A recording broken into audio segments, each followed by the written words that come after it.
the good news ngayon na pagbangon natin, we are not doing it alone. Kumbaga, we are doing this in alignment with the Lord. Kasi if we allow God to be in the midst of us, wala pong project na magfi-fail kung ang Lord ang kasama po natin. So ngayon, okay mga coaches, no? The purpose bakit tayo nag-gather ng every Friday at sana ipag-pray natin na hindi lang ito maging okay ngayong nag-umpisa tayo, kundi mas lalo pa tayong tumatag, lalo tayong lumakas, lalo tayong maging interconnected talaga sa isa't isa at we are going to build our business in a different way, in a new identity, na maging loving tayo, maging understanding, maging caring. Kumbaga talagang intentionality natin is laliman pa natin. So the purpose of this Friday faith-led gathering is to strengthen alignment in faith, leadership, and team. Kasi mga coaches, maaari ngayon, wala ka pang downline o ilan pa lang ang tao mo, pero take note na ang goal natin dito is mag-build tayo ng ating dynasty. Mag-build tayo ng ating organization. This is a way also of preparing ourselves to be a leader.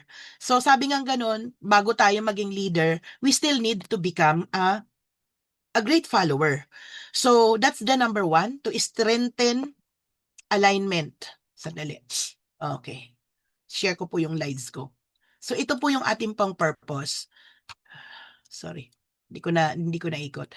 So the purpose of our Friday Faith-led gathering is to strengthen alignment in faith and leadership. No? Yung makilala natin sino ba tayo? Saan ba tayo galing? Kasi alam nyo guys, no, pag naintindihan natin, siguro lagi nyo nang narinig po ito sa akin, since the moment of time when I came to know that God created me to become successful. Alam niyo yon, kasi galing po ako sa mahirap na pamilya. So, akala ko mamanahin ko din yung kahirapan. Pero when I heard the promise of God na dinisenyo tayo, dinisenyo ako para maging successful, pinanghawakan ko po talaga yon. At yung simpleng formula, that time na I learned na I only have to put the desire in my heart that I want to make it happen, talagang tinaasan ko yung pagnanasa ko. And lumalim pa yan, yung pagnanasa na yan. And basically, ngayon, pag nalaman natin, no, in faith, para saan ba to? Bakit ba natin to ginagawa? Because we are designed by God to win. And we are designed by God to be a blessing to others. So, ibig sabihin, nandito tayo to strengthen our alignment in faith, no? And in leadership. Because our purpose, but nandito tayo kay Lord, is to be a blessing to other people. At hindi lang naman sa business, maging sa realidad ng ating pong buhay. We want to be a blessing to other people, to our family, to our children, and also into our business. And the next purpose is to track our personal and team transformation across all areas of life.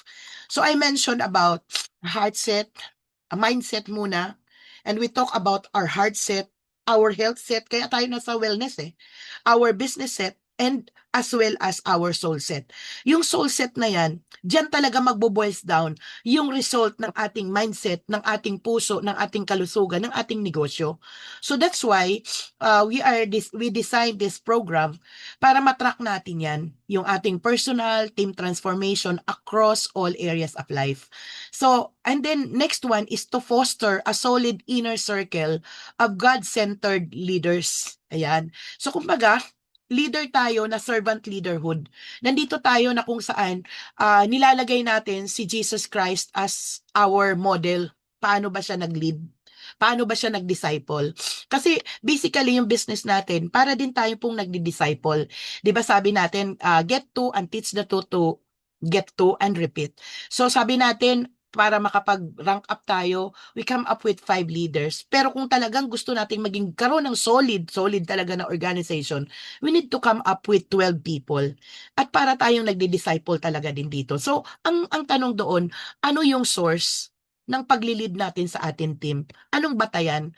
Saan nanggagaling? So, iba po ang magiging wisdom sa atin kung nanggagaling sa taas talaga yung ibinababa natin sa ating team. Okay? And next one is to reflect on wins. Alam ko marami po tayong mga wins. And meron din po tayong mga challenges and the solutions together. So, we would like to provide a safe space for us na itong ating community na Soaring Eagles International. This is not a team of Coach V or Upline V. This is not my team. Kumbaga atin ito. Kumbaga tayo ay nagko-compose dito and each of one of us plays a very important role kasi ito yung tahanan natin na kung saan this is our community na mag-groom tayo ng ating mga leaders na gagawin natin silang leaders. Gagawin natin silang mga diamonds, platinum, gold, silver, and so on and so forth. Dito tayo manganganak ng maraming leaders. And dito, the purpose also is purely alignment. Alignment before acceleration. Kasi tinan mo ha, pag fully aligned yung isip natin na ito yung gagawin natin, nagkakaroon ng synchronized, nagiging synchronized. Isipin mo yung bangka, no? Ako kasi sa probinsya sumasakay ako ng bangka. Pag ang sagwan, mag-iba-iba ng direksyon, hindi talaga kayo makakarating sa inyong paroroonan. Pero kung halimbawa nakasakay tayo sa isang bangka at ang bangka na yon ay si Live Good. So it's just mabilis, no? Kung ang sagwan po natin ay iisang direksyon. And most likely, that is the purpose of our alignment. Alignment before acceleration. Bago tayo ma-promote, ito muna yung baseline natin. Ito muna yung starting point natin na nandito tayo to support one another. Nandito tayo to pray one another. Nandito tayo to help one another. Nandito tayo to love one another. Nandito tayo to understand one another. Nandito tayo to forgive one another. So, alignment before acceleration. And what else, no? Leadership before sales. Diba? Tuturuan natin yung ating team. So, papunta po tayo doon. And obedience before outcome. So, most likely, that is the purpose. Bakit natin to ginawa? Kaya, imagine this, mga coaches, no? My Live Good family. Kung ang team natin ay puro busy, pero wala namang alignment, ang hirap mag-grow. Nanggaling na tayo doon eh. Parang building tayo with a shaky foundation. Di tayo nagkakaintindihan. But kung align tayo sa puso, align tayo sa faith, align tayo sa action, at sa purpose. Kahit challenging ang journey natin, we will rise, we will rebuild, and we will reign. Kasi bakit? We are fully aligned. Yung program at strategy na ginagawa natin, the systems, the structures, di ba? Yung online boarding automations na pinoprogram natin, imagine mo, yung preparation na ginagawa natin, pag tayo dyan ay fully aligned, yung mga strategies natin, yung mga plan of activities natin, what will happen to us? We will be blessed. So that is the first thing that we are going to do. So tonight, ang mantra natin is alignment before acceleration, leadership before sales, and obedience before outcome. Meron tayo ditong strategy na duplication code. Meron tayong duplication code. Meaning to say, network marketing is all about duplication. Pero paano ba tayo magduduplicate kung wala po tayong obedience? The first obedience is to GPS. Ibig sabihin, we have to get in, we have to plug in, we have to stay in. Tuesday, yan ang ating pagdadala ng mga guest. Ngayon, magkakaroon tayo ng online automation. Kung hindi man sila maka-attend, dadalhin na lang doon sa ating piniframe po na 30 minutes na presentation. So, we will be having all those. Ngayon, yung pag-training, kasi later on, may mga announcement po tayo pagdating sa ating new affiliate orientation. So, we are framing up everything. Magkakaroon tayo ng website na pagdadalhan natin ng ating mga tao na kung saan your role as an upline is just give an assignment sa mga bago nating members na nandito tayo, may plataforma tayo. Hindi yung nagpa-sign up lang tayo and then tapos na. So this is really a holistic approach na ginagawa natin mga coaches. So I hope na yung purpose natin dito is klarado to strengthen alignment in faith and leadership. Nakaangkla ito, naka-anchor pa rin ito sa business natin. We track personal and team transformation across all the areas of our life to foster a solid inner circle of God-centered leaders. So kumbaga, we will allow coaches, no, na si Lord andyan sa gitna ng ating samahan. Kasi sabi nga ganon, when two or more people are gathered in the midst of Him, ibig sabihin, in the presence of God, He is in the midst of us. So, for sure ngayon, andito, We are allowing the presence of God to maneuver us, to lead us. Bakit ba tayo nandito kay Live Good? So hindi lang tayo nandoon dahil sa kita. Andoon tayo, we are not attached on the result. But we are attached on the purpose. Bakit natin ginawa si Live Good? Kasi napakaganda ng mission ng Live Good. Kaya ako, I'm loving this company so much. Kasi yung mission niya to help people get healthy and stay healthy without having to spend a fortune to do it. Yung health na yon, hindi lang yun sa pangkalusugan. Maging yung health ng ating finances. Maging health ng ating puso. Kasi kung hindi tayo nagiging loving, no, wala tayong care sa mga tao, 'di ba, hindi tayo magiging intentional of sharing the supplements or even the opportunity na sabi ko nga po, isisiw manik popcorn. So, ibig sabihin, yung health na yon ay all aspects of our life. Health yung ating mindset, iba? Hindi tayo negative.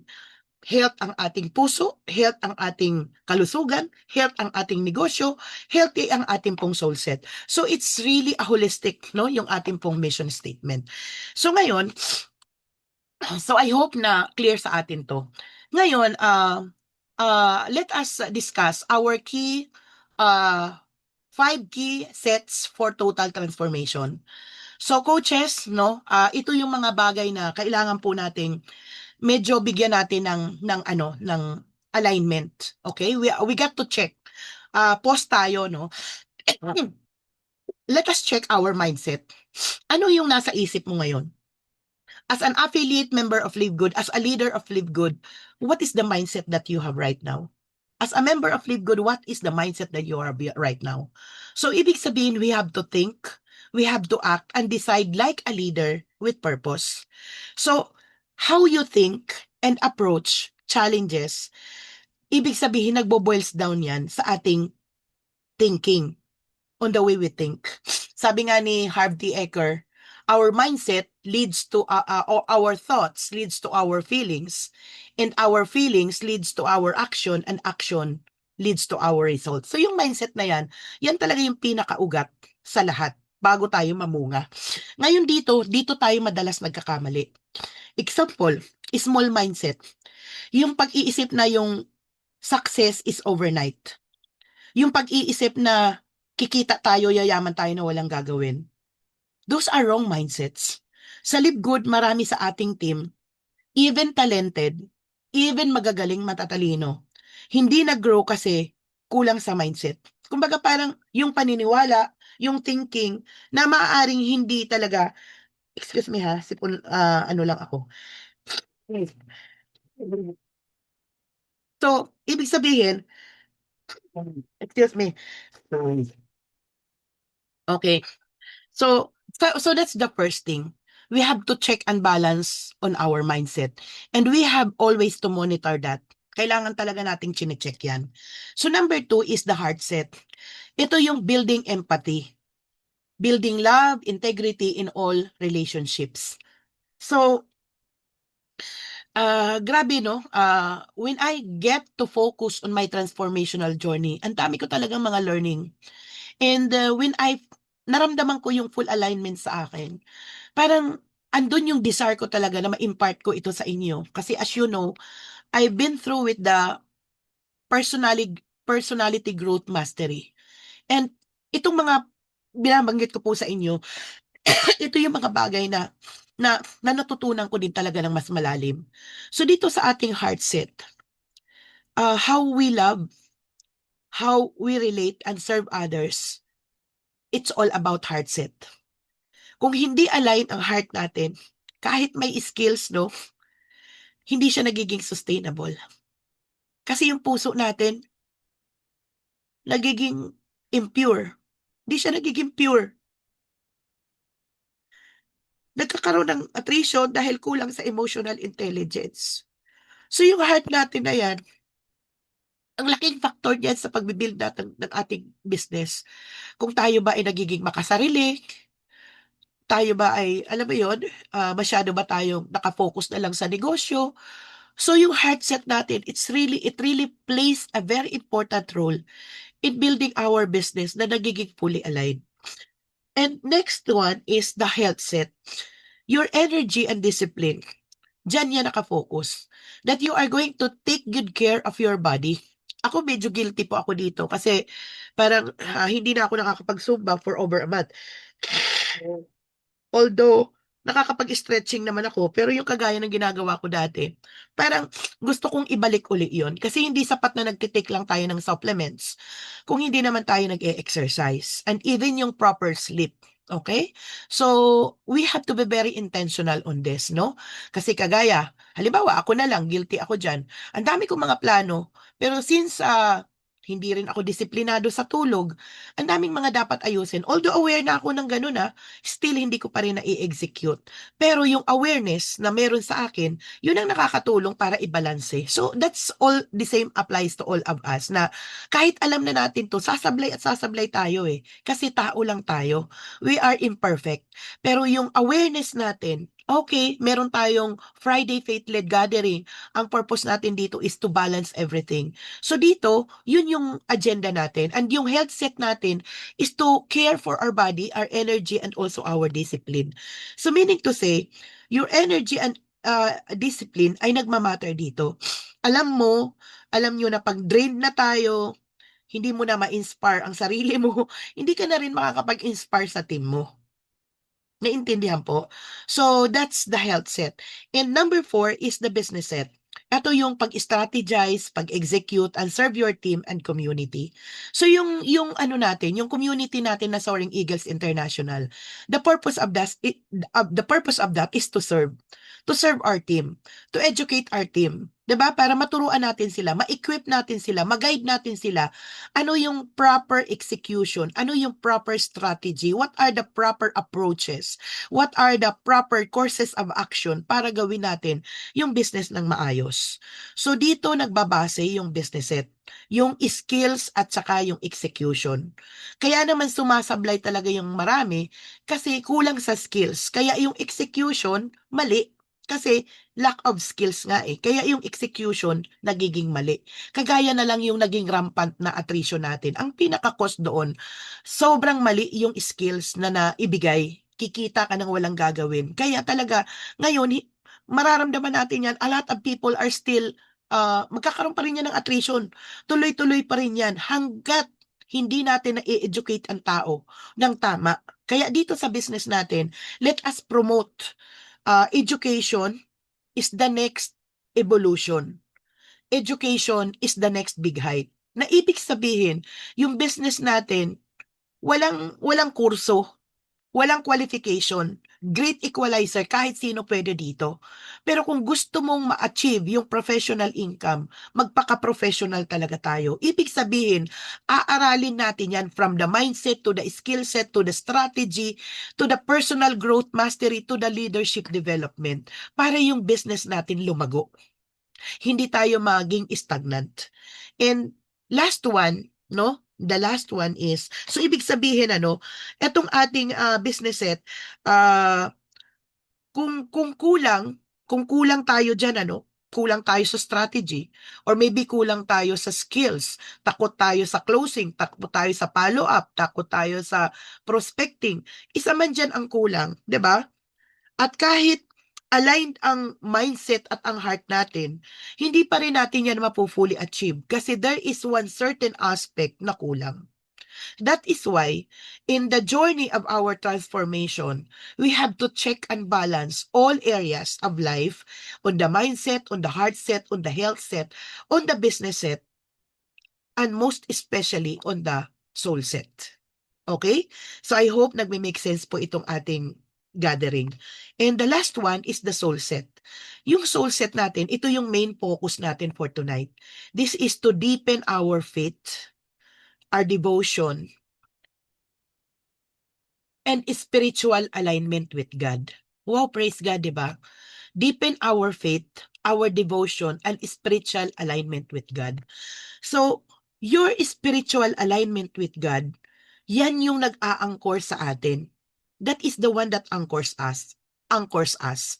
Because without it, kahit gaano kaganda ang business natin, mararamdaman natin yung burnout, mararamdaman natin yung pagod, mararamdaman natin yung stress at walang magkakaroon ng sustainable impact. Pero kung let us say, no, first thing in the morning, yan naman talaga ang tinuturo sa atin. We have to pray, we have to meditate, we have to pray, have a devotional prayer with the Lord na i-bless tayo for the entire day, di ba? So, try to establish a deeper relationship with the Lord. Mga coaches, hindi ako nagpapaka-spiritual, pero I would just like to share to you yung bagay na masasabi ko po na naging matatag ako sa pagiging isang solo mom, pagiging isang leader, ay dahil talaga sa aking intentionality sa pagdarasal. May mga araw na sumasablay ako sa meditation ko and prayer, nauuna ko yung cellphone, nauuna ko po yung Facebook, yung mga leaders, yung tawag. Pero at the end of that, yung guilt nararamdaman ko talaga. Kasi ang paninindigan ko dito, binigyan tayo ng Panginoon ng 24 hours in one day. Yung 5 minutes, 10 minutes, 15 minutes, 30 minutes, depende kung gaano ka katagal, 1 hour, 2 hours ka mag-pray and meditate. Pero alam nyo ba, nung time na sadsad ako sa kahirapan, alam niyo yung muntik na yung bahay ko makuha ng bangko, yung gano'n ano, mayroon na talagang hindi ko kaya yung arrears, no? Talagang yung nagkaroon din ng ano, nagkaroon din ng dropouts yung business ko nung time na yon, that it's not live good, no? Talagang alam niyo yung wasak na wasak, I was totally broken. Ang laking factor sa akin ng pagpi-pray ko na minsan 1 oras, 2 oras po talaga yun. Alam ni partner Dali yan. And for me, when somebody ask me na paano ka naging matatag at paano ka nakaraos, kasi ang hirap po maging solo mom na may 5 kang anak. And I could say, guys, no, it was because of my relationship with the Lord. And ngayon na naranasan ko ang transformation journey and dahil sa wisdom ng Panginoon, ano, hindi ito galing sa akin. This is a wisdom coming from God na if we want to build a new identity in our leadership journey, in building our Live Good business, kasi nakikita ko po mga coaches, wala lang dito si Pastora Angeles kasi meron pong event, may kasal, maybe next week. Talagang even si Pastora Angeles, downline to nila Coach Vic, no? Nagsabi talaga sa akin na nangusap daw sa kanya ang Panginoon, na sinabihan daw siya na ah, makakatulong ito sa ekonomiya ng Pilipinas ang Live Good. Kaya si Pastora Angeles, hindi yan pumapalya sa kanyang subscription. Ang daming tao talaga na ang sabi niya, palibhasa pastora siya, hindi talaga sila nagkaroon ng attrition. Talagang maintain sila. Yun nga lang, wala silang ginagawa. And nagkaroon po ako ng quality time to discuss with her. At inexplain ko sa kanya ang lahat ng mga pangyayari. Lahat, lahat. At mga almost 2 hours kaming nag-usap. At yun nga, sinabi niya sa akin, sige, naliwanagan ako. So, ibig sabihin mga coaches, I hope and pray na lahat tayo iisa ang nakikita natin kay Live Good. Hayaan natin yung brokenness natin caused by attrition is maging deep learning curve sa atin para matuto, para mahinog, para ma-ripen. Kasi wala kay Live Good ang problema. Ang problema ay nasa implementation na naumpisahan natin. We are not blaming game, pero ang sa atin is yung bakuran natin, yung grupo natin, yun yung alagaan natin. And this discussion that I am having right now is really a wisdom from God na lagyan natin siya ng oras na mag-discuss tayo na about him and allow him talaga na to be engaged in the business, in the middle of our business, in building our Live Good business. So that's the transformation. Ito yung mga key areas na kailangan natin i-check and balance yan mga coaches. So you can do a screenshot on that. Okay, pwede po kayo mag-screenshot dyan. So punta na tayo doon sa next slides. It's about centering in God. Ito ba yon? Okay. Centering in God. Sabi dito sa Chronicles chapter 10 verse 8. Coach Vic, pwedeng basahin mo, Coach Vic. Unmute mo. Coach Vic, paki-unmute. Then the king said to the people, if you are loyal to the Lord, follow his ways and serve him faithfully and obey his commands, only then will God bless and guide your path. Your path. Okay. Thank you, Coach Vic. Amen. So, ito ay paraphrased for clarity po. Na ang sinasabi po dito is true leadership. Na lang. Sandali. Paki-mute po ng mga coaches. Sandali lang. May nakaano. Konsolasyon, i-mute kita. Okay. So, ang sinasabi po dito is true leadership and alignment is start with God at the center. So, yung allowing Him to be the foundation, no, of our leadership. Now, we have to fully align with Him. Our decisions, growth, and team harmony flow from devotion and obedience. So, meaning to say, para madali nating maintindihan ito, ang key point natin dito is faithful obedience and devotion to God is the foundation of alignment. So meaning to say, lahat ng bagay na hihilingin natin, even yung courage natin na mag-prospect, minsan nahihiya tayong mag-approach sa tao. So we have to start with a prayer na bigyan tayo ni Lord ng wisdom, ng courage, ng inspiration, na i-align tayo ng according sa kagustuhan niya. So yun yung key point natin dito. Kung paano tayo nagli-lead, paano tayo nagbi-build ng team natin, at paano tayo nagsiset ng goals, kailangan God should be at the center. We will allow Him, Lord, basbasan niyo po ito, tulungan niyo po kami na ito ang goal namin. Makabangon po kami dito sa Live Good Philippines. Dalhin niyo po kami sa mga tamang leaders. Dalhin niyo po kami sa mga taong magiging fully aligned. Kaya ako ngayon, mga coaches, hindi na po ako sunggab ng kahit sino na lang. Kumbaga, I would choose for people na magiging fully aligned talaga. Kasi ang sarap magtrabaho ng iisa yung adhikain nyo talaga sa pagbibuild ng ating pong business. Kasi nagkakaintindihan, madali tayo makahingi ng suporta sa isa't isa. Example, no?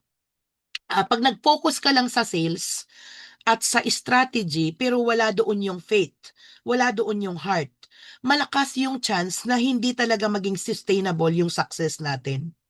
Pero kung nandito tayo, we have a common denominator, andyan si Lord, nasa sentro natin, alam natin, no?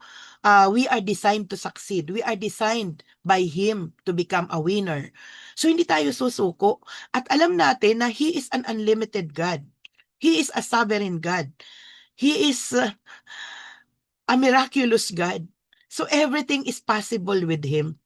So with that belief, no, the kind of belief, the unshakable belief na ipinoses natin kasi nilagay natin ang Panginoon at the midst of that, yung faith na yun yung sustain sa atin para maabot natin yung success. Pero kung wala yung faith, konting challenges pa lang, nawiwindang na tayo. Yung resilience natin nagiging mababaw. Bakit? Hindi talaga tayo naka-aligned or hindi tayo naka-anchor sa plano ng Diyos. Amen po. So, yung reflection question dito is, are you leading your and business with God at the center? So, uulitin ko po, no? So, ito po yung reflection questions na you are going to process it by yourself. Are you leading your life and business with God at the center? Amen to that. So, yun po, no? So, true leadership and alignment start with God at the center. Our decisions, growth, and team harmony flow from devotion and obedience. Okay? So, that's Chronicles chapter 10, verse 8. So, next one is na verse, no? Okay. So next dito na slides is what are the qualities, no? Alignment in team and life qualities of a fully aligned inner circle. So tayo mga coaches dito, we are the core leader. Tayo yung mga natira eh. Ang dami, no? Ang daming mga naglilibgod, yung iba inactive na. And congratulations to all of you na naniwala pa rin kayo kay Live Good, nagsusubscribe pa rin kayo, naniniwala pa rin kayo sa pangarap nyo, umiinom pa rin po kayo ng product, di ba? Ang goal na lang natin dito is dagdagan pa natin yung commitment level natin na mas maging more intentional po tayo, maging more deeper pa ang ating pong goal at maging fully aligned talaga tayo. And that is the purpose bakit binibuild po natin tong inner circle natin para maging accountable po tayo sa isa't isa. Okay, maging accountable. Can you please type the word accountable tayo sa isa't isa? Nandoon talaga yung malasakit natin, hindi lang yung para sa sarili natin.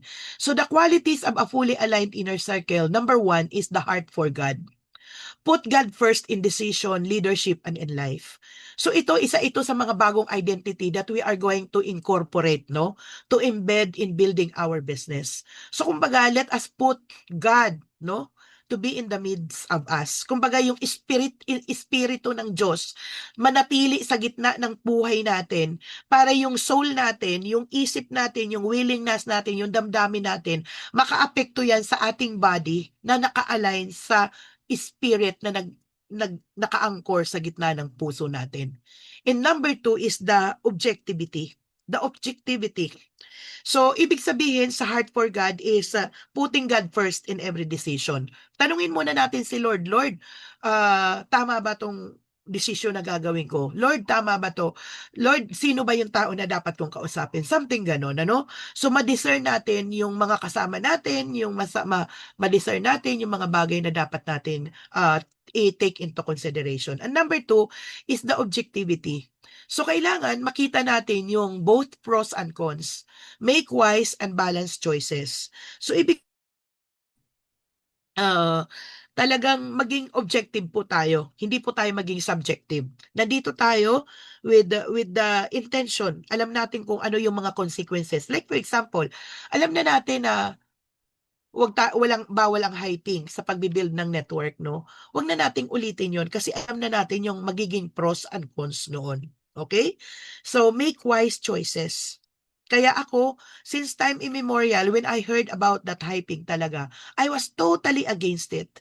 Pero wala akong nagawa, no? Kahit ano pang sabihin ko, hindi nag-workout, kahit nag-call out kami ng meeting ng mga diamond leaders dati, nag-overnight pa kami noon sa Los Baños, brinout up ko yon, kinall out ko yon. Pero since nandoon nakita ko na hindi kami aligned, hindi kami fully aligned. That's why we were trapped into this situation. Pero no blaming game. I'm just citing out situations na makikita din natin yung mga pros and cons. At ito yung naging consequence ng maling decision na nangyari noon. And number 3 is the love for people. Let us value relationship over material gains. Alam nyo guys, no, what I learned noon pa man sa mga coaches ko like Chinkitan, ano, so sa mga mentor ko dati, that this network marketing is a relational marketing. We have really to build relationship. So, and the best way to build relationship is love. Okay, love for people. And number 4 is complementary gifts. Ano pong ibig sabihin nito? Each one of us has unique strengths that complete the team. Okay? Every one of us has unique strengths that complete the team. Iba-iba po tayo ng strength, mga coaches. 'Di ba? Iba ang strength ni Coach Charlene, iba ang strength ni Coach Vic, iba ang strength ni ng bawat isa, ng bawat leaders na nandito, may kanya-kanya po tayong angking galing. May kanya-kanya po tayong angking regalo ang Panginoon po sa atin. So, some of us here are visionaries, implementers, motivators, magkakaibang gifts po tayo. Yung iba magaling sa tao, magaling makisama, alam mo yun, isang invite lang, sasama na, iba-iba po tayo ng gifts, di ba? Magkakaibang gifts, pero pag nag-combine tayo lahat-lahat, nagsama-sama tayong lahat, 'di ba? Nagkakaroon tayo ng malakas or bigger impact. Parang walis tingting. Yung walis tingting, 'di ba? Hindi yan makakawalis ng siya lang eh. Pero pag pinagsama-sama yung broomstick na yan, kaya niyang walisin talaga lahat ng dumi. So kagaya din yan sa atin kasi each one of us are uniquely given a gift coming from God. So that's why no man is an island. Let us collaborate, let us help one another, magtulong-tulong tayo kasi itong ating binubuo na team, actually buuan dyan naman yan, pinagaganda lang po natin na each one of us will function very well kung ano man yung gift na meron tayo. Like for example, kung ang gift mo is inviting, then focus on inviting, 'di ba? Ano yung pwede yung maiambag sa team natin na to. So that's why humingi na din ako ng saklolo kay Coach Vic and sa mga leaders din na sa susunod na atasan kayo na mag-share ng testimony, mag-speak kayo, kayo na ang presenter. So let us all accelerate kasi tahanan natin to, community natin to. Okay? So that's ano no, some of our visionaries, some are organizers, some are motivators.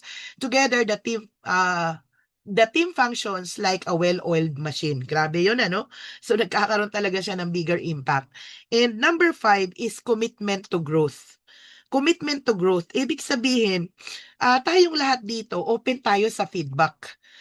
May Live Good Family, alam niyo po ba na ang sarap po ng tayo po ay open sa feedback.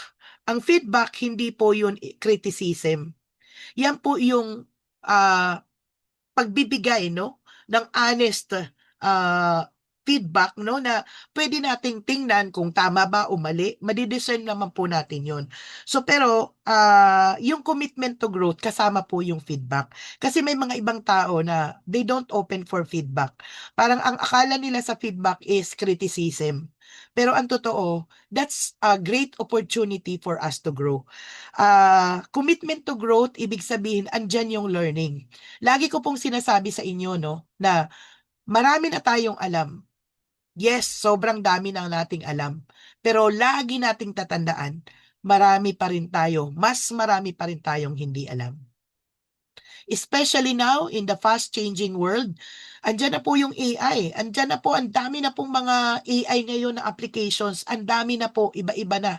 Grabe, iba-ibang version. So, ibig sabihin, kailangan na natin talaga mag-cope up ng growth. At what else, no? Yung transformation. Commitment to growth. Imaginein mo, my dear Live Good family, my leaders, no?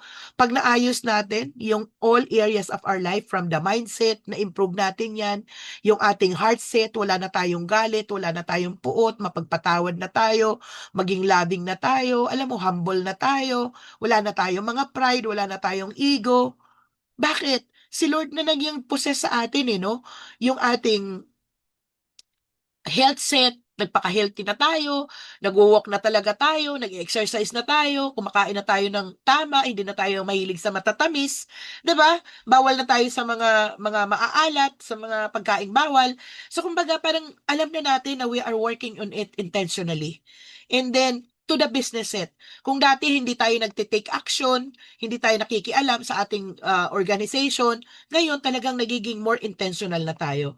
And then yung ating soul set, every Friday, pagtulong-tulungan natin to. So imagine ninyo, yung intentionality natin in all aspects of our life, nag-i-improve yan little by little by little. Anong klaseng growth kaya ang mayroon sa atin? Ano kaya ang magiging impact nun sa negosyo natin? Always remember this. Focus of working on yourself and becoming the person that you wanted to be, because you're gonna attract of people who you become. You will attract people of who you become. Ako, ang dami ko ding sablay sa ugali ko. Pero sobrang nagpapasalamat ako sa Panginoon na napunta po ako sa network marketing. At kung ipapanganak po ako uli, kagaya nga ni Bill Gates na sinabi noon, if I would be given a chance to start all over again, I would do network marketing. Siguro for the rest of my life, no? I gonna be doing network marketing pa din. At nakita ko na din po yung passion, especially my Live Good family sa pagko-content ko. At sana po yung mga content creation ko about network marketing, ipasa niyo po yun sa team ninyo. Ang dami pong nakikinabang na ngayon. I'm getting a lot of feedback. Yung iba nakikipag-collaboration pa nga sa akin. Even yung kapatid ni Sir Chinkitan, message me, no? And a lot, ang dami po. I cannot name each one of them, na talagang nabibless sila. Hindi ko to binubuhat yung sarili ko. Pero I know, it comes from the Lord, no? Na dito ko nakita na ang network marketing malawak, pero marami pa rin talagang hindi nakakaunawa ng maayos na implementation ng pagbibuild ng network. And that is our goal, our responsibility to uphold the integrity of the network marketing industry. Kasi talagang wasak, sira. Pero napakaganda po ng ating pong industriya. So let us have this commitment to growth. And last one, number 6, is the accountability and integrity.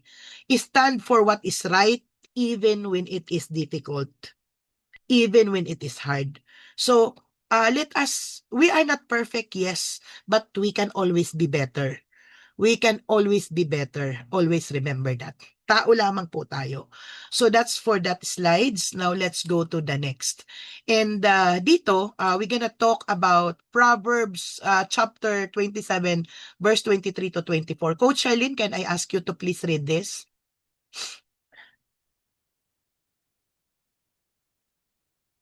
Proverbs 27, chapter 24. Know well the condition of your flocks and give attention to your herds. Amen. Care for your people as a God cares for us. Track progress, celebrate wins, and address gaps in alignment. Thank you, Coach Charlene. Praise God. So, ayan po, no? Yung sinasabi po dito sa Proverbs 27, verse 23 to 24 is, know well the condition of your flocks. So ano po yung flocks natin dito? Yung ating team, yung ating pong organization. Na kumusta ba natin sila? How are you? Active ka pa ba? Ilan ang na-enroll mo? Umiinom ka pa ba ng products? So kumbaga, kasi pag hindi natin na-attend to yung kondisyon ng flocks natin, paano natin sila malilid? Paano natin malalaman, no? Paano nalan malalaman yung kondisyon? Kasi if we don't know where we are, it would be so hard to determine where we are going. Ulitin ko, no? Pag hindi natin alam kung ano ang estado natin ngayon, mahihirapan tayong umusad. So, dito sinasabi sa atin, no, sa Proverbs 27:23 to 24, we have to care for your people as God cares for you. So yung team natin, they are our responsibility. Kinuha natin yan para hindi lang kumita tayo ng $25. In-enroll natin yan sila because we want to help them in the area of their health and also in the area of their business. 'Di ba? Yun naman po ang goal natin dyan. So, therefore, ibig sabihin, we have to track the growth, celebrate wins, at kung kulang, 'di ba? Kaya nga yung coaching is very important. Sa ating mga leaders, importante yung nangungumusta tayo. Importante yung one-on-one. Ngayon, siguro, nakaka-guilty, no? Kasi hindi naman lahat matatawagan, ano? Pero tayo as leaders, yung mga immediate downline natin, or maybe may ma-identify ka ng mga key leaders sa team mo, reach them out once in a while. Kumustahin mo sila. At dito, diyan po papasok yung coaching, diyan papasok yung pag-care, yung pag-guide sa team kasi para malaman natin na kaya pala siya hindi maka-enroll kasi parang maaaring kulang siya sa prospecting skills. Maaaring kulang siya sa inviting skills. Ngayon, pag na-determine natin ano yung weakness or gap ng team natin, since we know already, nakapag-training na tayo about prospecting, ang dami na nating pinag-aralan about prospecting. So, you could redirect them na pumunta muna sila dan sa LGSEI University kasi ang dami na nating mga modules na nandoroon kasi nasa process ng online automation onboarding. Pero the moment na meron na tayong online automation onboarding, alam ko ano mangyayari na lang yan mga coaches. Tagabigay ka na lang ng assignment sa mga tao mo, sa mga team mo. Okay, sasabihin mo, "Oh Maria, your assignment is aralin mo ang module 1. And then on Friday or on Tuesday, I'll call you back and then make sure na natapos mo na ang Module 1. And then after that, you talk about Module 1. So make sure to assess na naintindihan niya na in the first 24 hours to 48 hours of their after signing up is kailangan nakapagdala na sila ng at least dalawa ng kanilang mga prospect. So ibig sabihin, kung trinatrack natin very well yung tao natin, it is showing that we are caring our people. Know well the condition of your flocks and give attention to your herds. So yun po yung purpose dito. Okay? So, by tracking, okay, next slides na po tayo, Sabi po dito, know where you are, decide where you go. Because tracking gives clarity and direction in personal and team growth. Tracking gives clarity and direction in personal and team growth. Tracking, it measures progress in mindset, heart set, health set, business set, and soul set. Kasi diyan pumapasok po yung coaching call, diyan pumapasok yung alam mo yung estado ng leader mo. Alam mo yung estado ng downline mo. So, ibig sabihin, hindi lang ito talaga business. That's why we are building here a community, okay, a team, a family, na we are in full alignment. We are here to share updates, feedback, and solutions regularly. So halimbawa, alam natin na mahina siya sa ganun o kaya naman yung prospect niya, hirap siya sa closing. Doon papasok si upline para tulungan para mag-closing. Kaya nga kanina, nag-usap kami ni Coach Vic, sa susunod, later on siguro, we gonna discuss na maybe pag nando na tayo sa massive enrollment mode, kasi papasok na tayo sa massive enrollment, di ba? Amen. So pag naghataw na tayo na may mga bagong affiliates na tayo, importante na magkaroon tayo ng new affiliate orientation. Siguro kahit twice a month na parang welcoming them. And then gagawa natin na sila ng banner, welcome to like this and that and that. So kumbaga iparamdam natin sa kanila and let us introduce to them that we have this kind of community. Ituro natin sa kanila yung GPS, i-immerse natin sila sa system na meron tayo. Okay? So, ano yung benefit nito? Ano yung benefit pag alam natin, we know where you are and decide where you go? We know where we are right now. Asan ba tayo ngayon? Naka-live good tayo. Anong estado natin ngayon? Yes, we are back to scratch. We are back to zero. Hindi naman zero. Kumbaga, we are back into a situation na parang nag-uumpisa ulit tayo. Okay? Pero, alam natin na sobrang ang ganda ng live good. Diba? Hulog ng langit ito. Saan ka nakakita ng negosyo na 3,000 pesos lang ang puhunan, pero pwede kang maging multi-millionaire? 3,000 lang ang puhunan, pero pwede kang magkabahay, magkasasakyan, lahat ng mga pangarap mo sa buhay, pwede mong maabot. So, alam natin yun na nandito tayo kay Live Good. So, ngayon, we know where you are and you decide where you go. Saan ka pupunta? Magpapatuloy ka ba? O lilipat ka na naman ng ibang tahanan? Diba?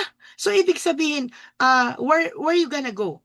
Ano bang dapat nating gawin? Diba? Mag-alignment ba tayo? I-build natin? Palakihin natin yung ating organization?